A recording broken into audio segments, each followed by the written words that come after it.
Hello again, guys. It's Gregola Productions here, and welcome to a brand new, hello viewers, a brand new GPWS series. Talk tick, talk tick, talk tick. Well, now it's almost 12 o'clock and I'm here in the studio. Should I stay or go back home? I don't know what to do. One thing that I know for sure, that girl and I are through.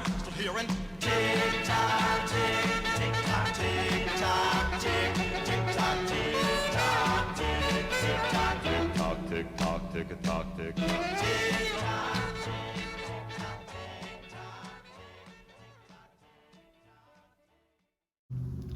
Yes, it is that time of the year again where we can finally get outside into the garage here. I've made some improvements, and I've added a second table here in the garage so I can have my clocks with luminous dials on a different table than the one I can just kind of use to pull stuff apart with, if that makes any sense. There's a table up there I'm using, and there's kind of a scrap desk here that has been delegated to the garage, so I'm using that as my garage work table.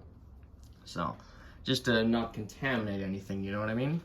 Yes, this is a luminous clock here. This is a Westclox style 7 Big Ben. I almost said loud alarm, but it's not. Speaking of the loud alarm, let's turn it around and have a look at the movements, or the movement knob and key configuration. Huh, that's interesting. There's only one key and not two. Well, in 1956, when the Style 7 was first introduced, of course it wasn't called the Style 7, that's a thing us collectors call these clocks, or that's a terminal, that's collector terminology right there. There were 10 styles, but we just go styles 1 to 10, anyway. So this is number 7 here. Anyway, in 1956, when they got rid of the Big Ben loud alarm movement, which had been around since, or more or less, since probably 1908, I'm thinking. I want to say 1908. Not entirely sure. Gonna have to look that one up. I'm gonna do a bit of, hopefully in the future here, I can do some research videos on these clocks, but I've got one of those series is going already, aka the Style 66 Workhorse or Westclox thing. But anyway, that's all irrelevant right now. So, this is a Style 7 Big Ben here, and he needs a service, and I don't really want to make a big documentary on the history of this thing right now because I'm sure a lot of you just want to know how to repair it, which is fair enough. I'll do some more informational based videos another time because those are very time consuming, and yeah, I just want to do a quick service here. So alright viewers, so you've got one of these things probably yourself. If it's not luminous, you don't have to do this in a different place. A different place, you say? Well, if you check out the hands on the dials, if they are painted like this, where they're green, okay, this has like a greenish hue to it, that has radium on there. Granted, it's very late radium, it's 1960s and 50s radium, not 1920s, where they just really slather it on there. No, this is a very late clock. This clock here is actually from 1963. This is the last year these were even available for, so. And the light bulb up above is giving this thing a yellowish hue, but it's actually not. This thing is in really nice shape. So, we have to get this thing apart for a service. This clock does run as is, but like a car, we don't run it into the ground before we give it maintenance, if that makes any sense. So, okay, you've got yours and I've got mine, and I'm not going to tell you to follow along because you should probably watch the whole series first before we even, before you start pulling it apart. I want you to kind of know what we're doing before we, just don't follow along, viewers. Do it once the series is done, if you want to service yours. Okay, so here we are. We got the movement here. I think the grommets, and actually, no, we'll talk about that later. Let's get our key off, which just unscrews backwards. Simple as that, viewers. Yeah, I mean, people think clock repair is super duper complicated. Well, I mean, sometimes it can be, but not this time. This clock was made to be serviced to some extent. There are some minor drawbacks to this movement, but overall, this is a great movement. The single key Big Ben 50-hour alarm clock here. Okay, let's pull our bell off. So our bell should just come off like that. You can also take the base off right about now. Here's the inside of our bell. I think it's some kind of steel. Yeah, it's kind of dirty in here. Paint job is fantastic. We're gonna leave that alone. And you get this kind of inner case thing. This is a Westclox classic kind of system here where you have, you know, you got the bell and you got a case inside just for extra dust protection. So, okay, let's pull our base off here. Where'd our screw go? Did I take that out already? Or were we missing a screw? I think I might have that screw lying around somewhere inside. Interesting. Okay, and yes, this Big Ben has one of its kind of special, well, sort of special character traits, which is still attached to this. I'll get that screw out of there.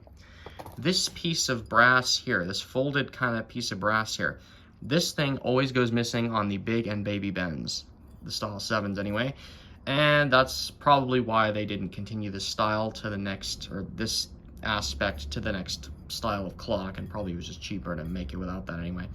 Yeah, it's a really nice decorative piece, but they're usually always missing. Let's see if I got a Baby Ben here that's missing one. Yes, I do. Yeah, here's one. Those are always somehow gone. I think they break. And here's a single key Baby Ben here. We'll talk about servicing these another time. But viewers, if you have one of these Baby Bens and you've got it where there are 2 keys and not 1, more like the movement's gonna look more like this. Come on, let me grab one. The movement looks more like this. This is the Style 6 here. If the movement looks like this, or not the movement, the key configuration looks like this, then I already have a series on how to service one of these. I admit there's some kind of sketchy practices that I do in there. Use at your own discretion. I think I might try and revisit that clock at some point and hopefully do maybe a better job. Sketchy practices being knob removal and other stuff. It's a long story. I'll try and get back to you guys on it. I'll try and make a new video on working on these. But anyway, if you don't know what I'm talking about, don't worry about it. But if you have one of these with 2 keys, you know, it's this clock, but it has 2 keys, then I've got a series on a Westclox Charmer, which, as I said, has some sketchy kind of stuff in it, serviceability wise, but it's all there. We did get the clock back together and it works. So yeah, we'll try and update the Style 7 Baby Ben stuff at some point. Try and make another video on the Style 7 because I don't know, I did some sketchy stuff in that series and I'm not really pleased with that. Okay, now we're here. And a lot of you are waiting for this. You're probably freaking out. Greg, it has a luminous dial. Yes, this is where we go to the other table here and get our movement out of our case and get it ready for disassembly. Now viewers, I said I'd be working with radium and I wasn't kidding.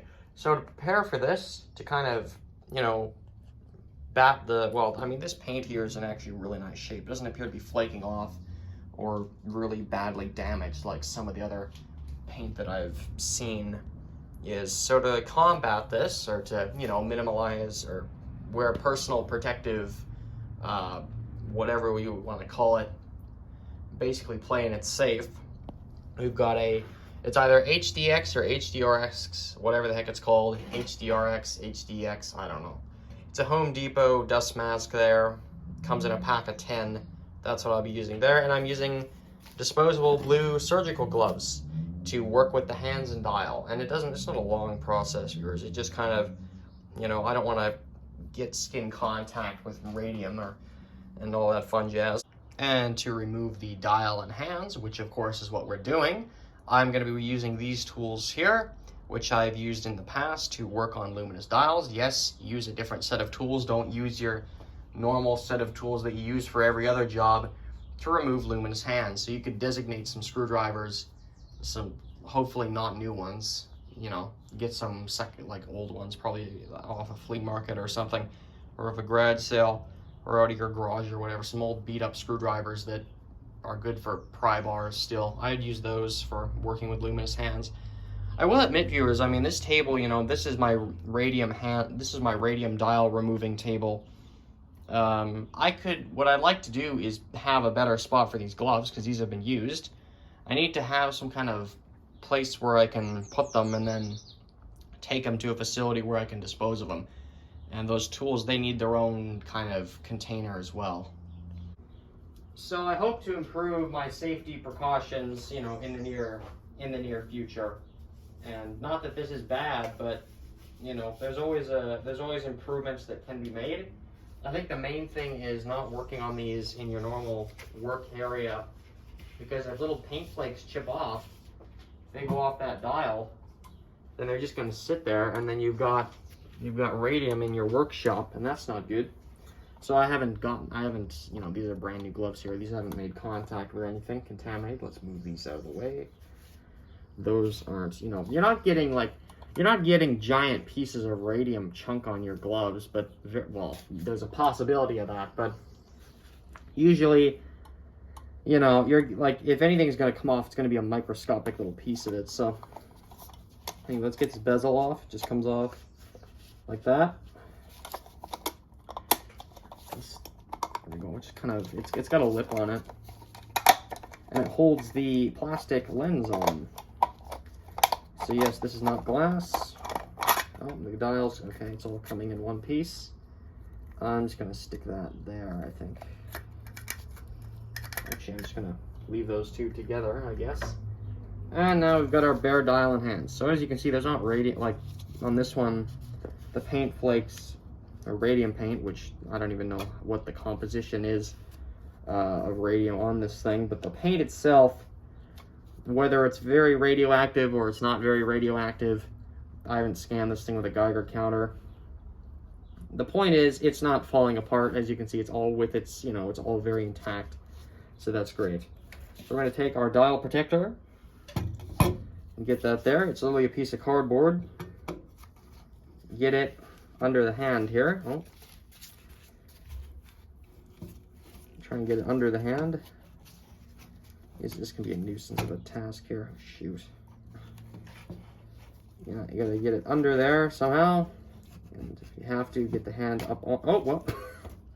Okay, I was gonna, you know, pop this off with my screwdriver here, but okay, I guess we're not doing that. And as you can see, my gloves are making contact with the radium.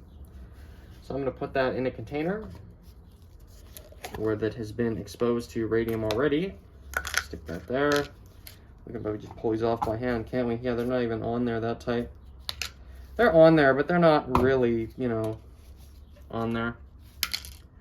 If you guys want to find out how to properly remove the hand, check out my Big Ben Style 7 electric series. Yes, I've worked on one of these clocks before, but it was the electric version, which is almost entirely different, well, is an entirely different movement, and is different in almost every way, except for looks. So then you got dial tabs here. You gotta pop these, try and pop it off like that. Usually they're pried. The dial tabs themselves, which hold the dial to the case, these guys are usually bent downwards. What you can do, this was remarkably easy, viewers. Probably a bad example of a dial removal, but anyway, yeah, these are usually bent down, and you got to pry them up just ever so slightly. There might be a better way to do that. I'm not really sure what that is, to remove dials, because generally they always have the tabs. But anyway, you got to just try and not bend them too much, because, you know, they will eventually break, and you want to have the opportunity to come back in here in the future and service this again, because these things, like a car, need an oil change every so often. Anyways, viewers, the point is with the dial, you know, you don't want to bend those tabs too much, because they'll snap off if you're not careful, and if you just bend them too many times. So what you got to do is somehow kind of think of a way to get the dial off without bending those tabs too much. You could bend them a little bit, but I wouldn't go crazy. It's a very kind of, I don't know, it's kind of a fussy system. Honestly, I need to work out a better method of doing it myself. But yeah, dial tabs are always kind of a nuisance, because I've never seen any broken ones. Actually, I have seen broken ones, but very rarely. So anyway, we'll leave that. Well, we'll get back to that whole thing when we're actually putting it back together. So here's our movement. Here's our 1963 Big Ben single spring. You know, there's one main spring, drives everything. And we'll just get the movement out of the case here. So there are 4 screws you're going to undo. as you can see, you know, you can get into this fairly easily. Those washers we can leave on. Sometimes they'll come off, sometimes they won't. And this grommet is not in there right. Interesting. Yeah, sometimes these things get stuck to the actual grommets because they're pressed so tightly on there. So yeah, see, that's just stuck on there. Who cares? Whatever. That washer can just stay there. And for some reason, this is... Oh, something just fell out. Oh, no, it didn't. Okay. Anyway, yes, so we can now pull this out of here. Well, or just have it fall out. Oh, great. The grommets are... Okay, they're stuck around our pillars here. That's just dandy. And these are in here. Okay, well, I'm not going to be one to mess with that. We've got our switch here, which is able to quiet the alarm and also have it be louder. And I think I'm going to put a drop of oil on there when I'm done, because that is really kind of grinding up against there, and you can see where it's grinded off. So that'll need a wipe off with paper towel. Let's check out our movement. So here we are. This is the single spring Big Ben here. I'll show you how this works. So you got your main spring in this barrel here. And actually, do I know how? Wait, hold on a second.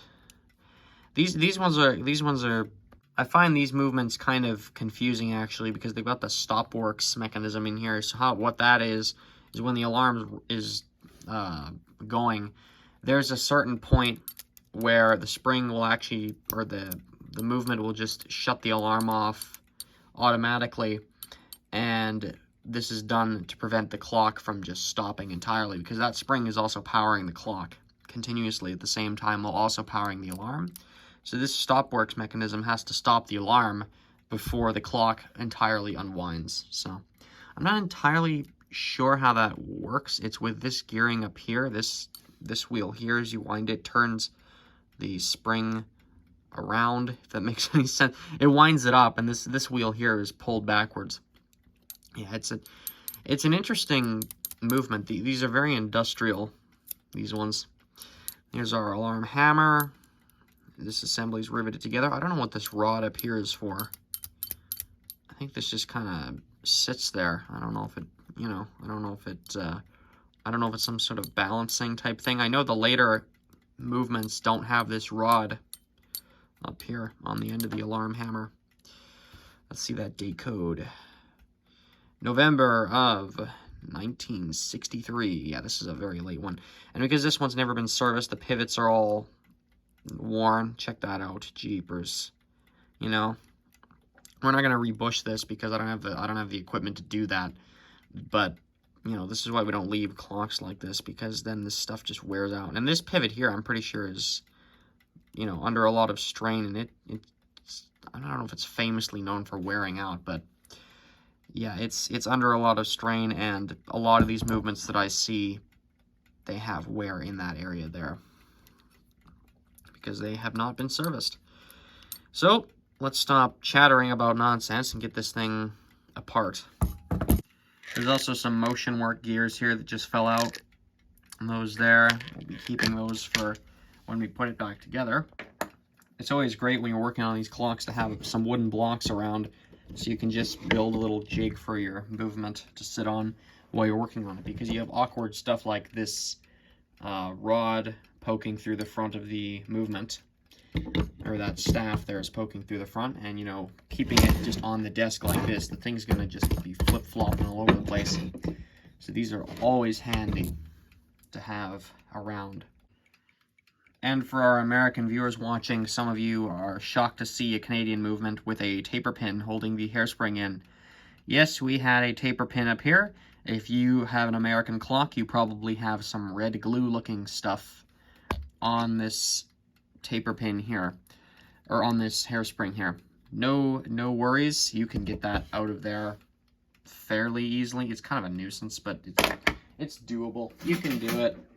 Don't worry. The taper pin is obviously more convenient, and I'm pretty sure it was exclusive to the Canadian and Scottish movements, unless there are American movements with a taper pin on there. I don't know. So anyway, this movement has, actually, just by looking at that, I don't know if this movement has been messed with or not.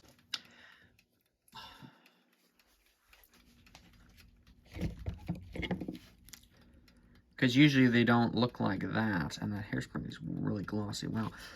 Yes, I'm wearing gloves now because this is old, dirty brass, and it needs, you know, cleaning, and it's somewhat sharp in places, so, yeah. Anyway, let's get our mainspring out of here. Oh, that was an interesting noise. So this movement has a removable spring barrel, and if you're familiar with Westclox, you'll know that the Big Ben, the original Big Ben loud alarm movement, it was that for Big Ben, and then it went to this movement, and then it went to another movement similar to this, which we'll be covering on this channel. And then it went to the Baby Ben movement. Yes, Baby Ben and Big Ben had the same movement starting in probably 1969 or so. Anyway, that's a story for another day. This is just a servicing video, so we're just going to get in here. Here's our spring barrel. This is literally our barrel bridge here. This was made to be removed. Thank you, Westclox, for putting this here, because that would be very annoying to try and reassemble this with a non-removable spring barrel. And this little plate just comes off of here. And there's our movement, or there's our barrel there. And now we should just be able to pull this up. Oh, we might have to loosen up the pillar nuts. Okay. Let's see here. And then this one has this grommet on there, so we're gonna have to rip that off. These things are basically fused on here now. Because they're, you know, they're always under tension, right? These things are always pressed on here. Okay, I guess that's good enough. Rip that off. I guess I could just try and get around that, but it's kind of annoying too.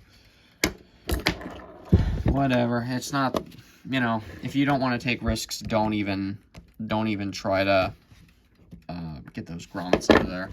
You just loosen that up. There we go. Whoops, shoot. Okay, that gear just popped off. Apparently there was a little bit of power still in this thing, in our spring barrel here. This gear here goes with the stop works. This mounts to the top. Oh, there's a washer here too. This washer goes on here like that. And that gear goes on there as well. And it keys into the stop works mechanism. So there's that. And there's our mainspring. So this spring is designed to run for 50 hours on one winding. That's pretty impressive. And here we are with our movement looking a lot more bare now. Here's the stopworks, part of the stopworks mechanism. This is the actual stopping gear riveted to the plate. That's okay, and there's a piece of wire there to stop us from going any further.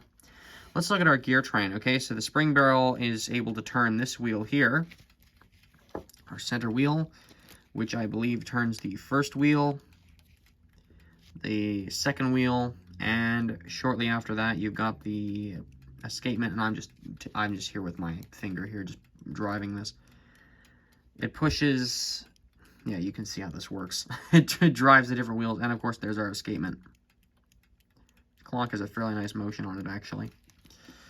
Yeah, this one is in fairly decent condition, so that's good. And then of course for our alarm mechanism, you see the wheel here. This is also part of the stop works. Not entirely sure how this all goes right now, but anyway, and then there's our alarm hammer. Well, there's our alarm escape wheel, and then there's the alarm hammer. And yeah, you get the idea. And now it's time to get our hairspring and balance wheel out of here. So this hairspring is sort of pinned weird. I don't know if it was like that originally. I don't think this clock has been messed with, but now I'm not so sure. Okay. If we look at our gear train, here we've got our center wheel, we've got the first wheel, you can see up there's the second wheel, then there's the escape wheel, and then the pallet fork. And there's our alarm mechanism here. We got this wheel here. We got part of the stop works. This, I'm not going to try to understand how this works tonight. It's like almost 9 o'clock here, so yeah, no, we're just going to know how to take it apart and put it back together. I'll look at it closer when we're actually together. There's our stop works gear, or part of it. Then there's our alarm escape wheel, and then there's our hammer, which is 2 pieces. It's riveted together. No big deal. That can just be cleaned as one piece. piece. So this isn't that sophisticated of a movement. You can see, compared to the original Big Ben loud alarm movement, this is one heck of a cost reduction. Like, this is a totally different movement design, and it's very, very bulky, very well made still. You know, this is the last really great classic kind of, I don't know how you describe it. I guess industrial. Well, I guess they're all industrial beyond this point. This is, I don't know, the movements that came after this are good, but I'd say this is probably better, because this is a really well-made movement here, and it runs these, you know, as you can see, I mean, this one has lasted. All right, let's get our hairspring out. Let's get our taper pin out. I'm going to take a screwdriver and just kind of pry it out and not knock my camera over. Okay. Let's get our tweezer, or not our tweezer, tapered pliers, actually. Where are they? There we are. Oh, let's not go too hard at it.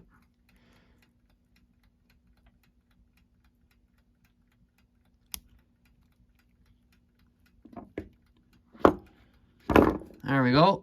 I hope I didn't just bend the hairspring there. It was kind of weird pinning action there. Okay, there's that. We're going to just put that in our little parts container here that we've been developing. Yes, here's always a parts container. Let's see here. There we go. Yeah, this one's angled at like a perfect L shape there. So we need to provoke that and not bend it, and just push it out of the stud and also out of the regulator.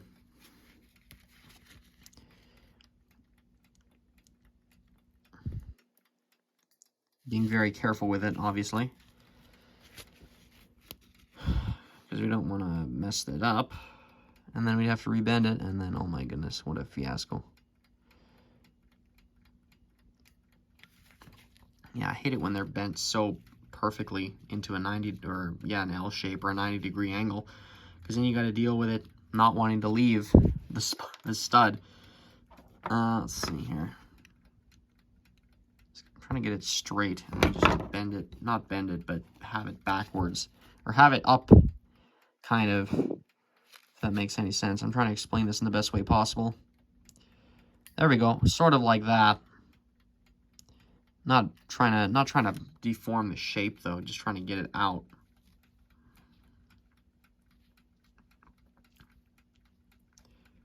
It might be better if I just go at it with my finger here and just push it out.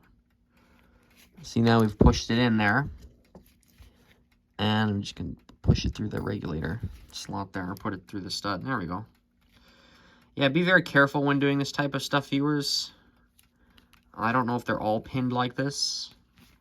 They're very, very much of a 90-degree. I've done this before, so this is why I'm going at it fairly quick. Kind of a 90-degree looking angle type thing there.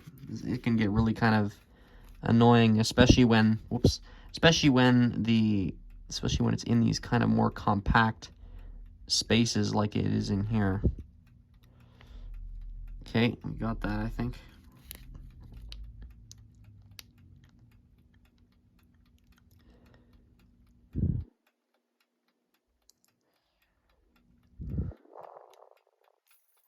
There we go.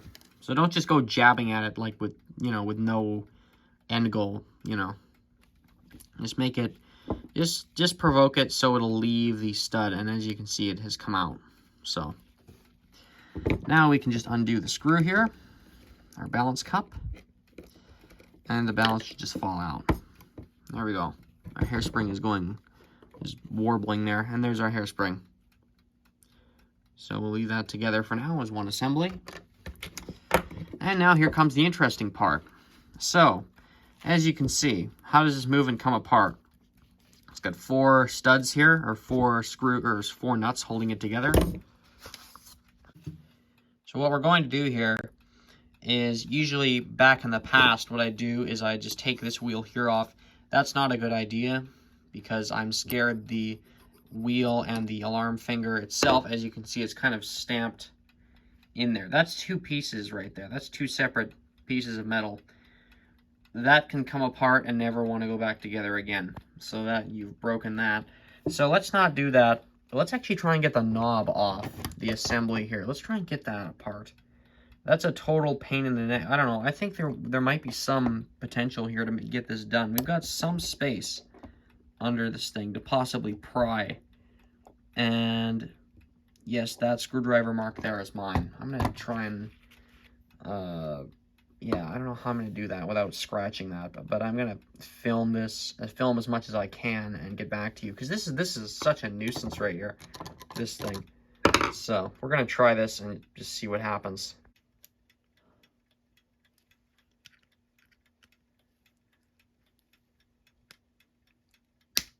No freaking way. Okay, viewers, I just stuck my kind of bladed vice grip pliers in here. Or whatever these pliers are called, I don't even know. Sorry, I'm just processing. I just stuck those, you know, they've got their blades on there.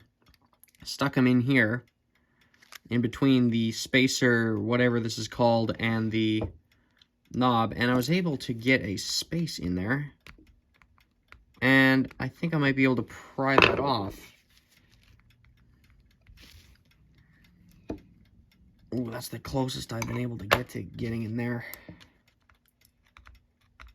Wow, okay. I just need a screwdriver with a nice thin blade here. Oh, yeah. Okay. Yeah, I need to get in there somehow.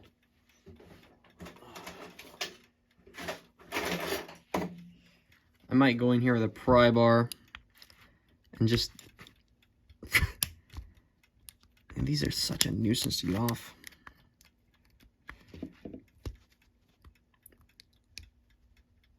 Oh, trying to get that thing out of there.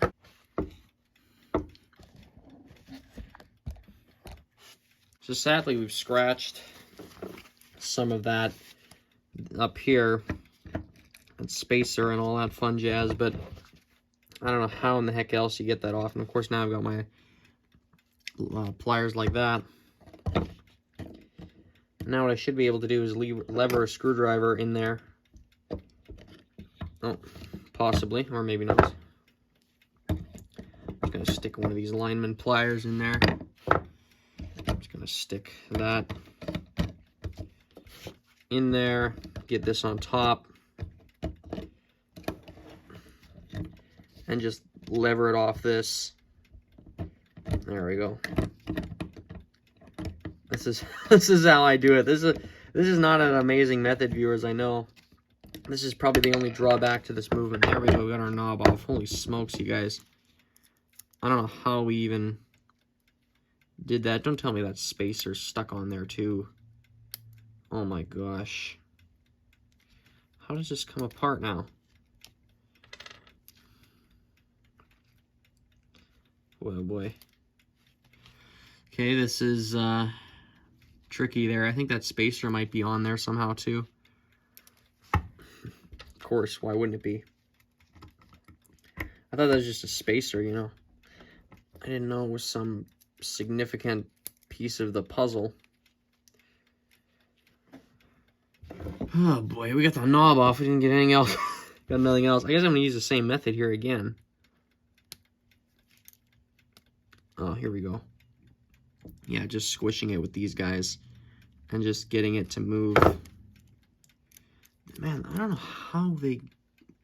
This is such a weird thing. Like, this is such a bizarre assembly. I've never seen one like this. Oh, there goes that. It just rolled out of here, or just shot out of here. Viewers, I can't believe we actually got that apart. I thought that was something that would never come apart, but clearly it does. If you have this style of plier here, you can get in between the spacer and the knob, and that's exactly what we did. So we scratched it up ever so slightly, but it should go back together just fine. And of course, when this goes together, it just presses in. That's crazy though. Man, oh man. Okay, I guess we're just doing it like that then. And there's just I think there's, yeah, there is a washer there. I'm gonna leave that on there. And now we don't jeopardize any other gears in the train here, or jeopardize any of the alarm mechanism or anything like that. Wow. Okay, well, are you gonna come off? No, you got in there. There's a washer in there holding that squared off edge in there.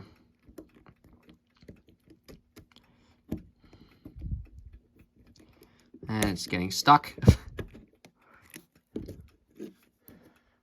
Come on. Just gotta get that out of there. I don't want to bend these gears though. Yeah, sometimes these washers can be very fiddly. Oh my gosh. Okay.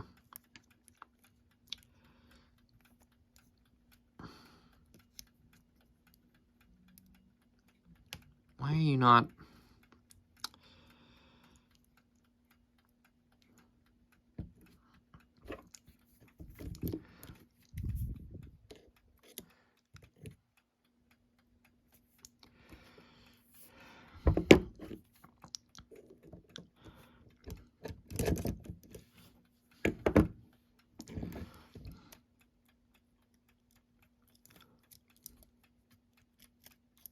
You know, viewers, how earlier we were talking about, you know, the baby bend, the 2-key baby bend, where I wasn't impressed with my knob removal?